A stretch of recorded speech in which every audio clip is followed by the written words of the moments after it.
घटना समोर येते। 26 वर्षीय तरुणीवर बलात्काराची घटना झाली आहे। पहाटे 5:30 वाजता अत्याचार झाल्याची माहिती कळते। पीडित तरुणी पुण्याहून फलटणकडे निघाली होती। दरम्यान पोलीस पथक आरोपीच्या शोधासाठी रवाना झालंय। 26 वर्षीय तरुणीवर अत्याचाराची ही धक्कादायक घटना समोर येते। पुण्यात शिवशाही बसमध्ये तरुणीवर अत्याचार झाल्याची माहिती आहे, तर पोलीस पथक सध्या आरोपीच्या शोधासाठी रवाना झालाय। या 26 वर्षीय पीडित तरुणीवरती बलात्कार झालेला आहे आणि ही तीच शिवशाही बस आहे, ज्या शिवशाही बसमध्ये या आरोपीने या तरुणीवरती बलात्कार केलेला आहे। आपण पाहू शकतो सोलापूर स्वारगेट ही स्वारगेट बस स्थानकावरून ही बस निघणार होती, मात्र आरोपीने या बसमध्ये बसण्यासाठी या तरुणीला सांगितलं आणि त्यानंतर याच बसमध्ये या तरुणीवरती बलात्कार करण्यात आलेला आहे।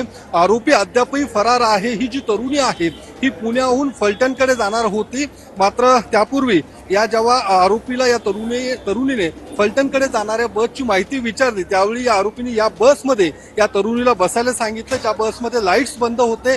अंधाराचा गैरफायदा घेत या आरोपीने या तरुणीवरती अत्याचार केलेला आहेत आणि आपण पाहू शकतो या बस भोवती आता बॅरिकेटिंग लावण्यात आलेलं आहे आणि पोलीस या संपूर्ण घटनेची आता चौकशी करते। स्वारगेट पोलीस स्टेशनमध्ये या संदर्भातला गुन्हा दाखल आहे। आरोपी अद्यापही फरार आहे। अनेक गुन्हे सुद्धा दाखल आहेत। तो सध्या जामिनावरती सुटलेला होता आणि त्याच्या या सगळ्या संदर्भात त्याने ह्या संपूर्ण घटनेसंदर्भात अत्याचार केलेला आहे। आणि आपण पाहू शकतो ही जी शिवशाही बस आहे ही आता या स्वारगेट बस स्थानकामध्ये लावण्यात आलेली आहे। आरोपी या संपूर्ण बसची पोलिसांकडे या बसची आता तपासणी केली जाणार आहे।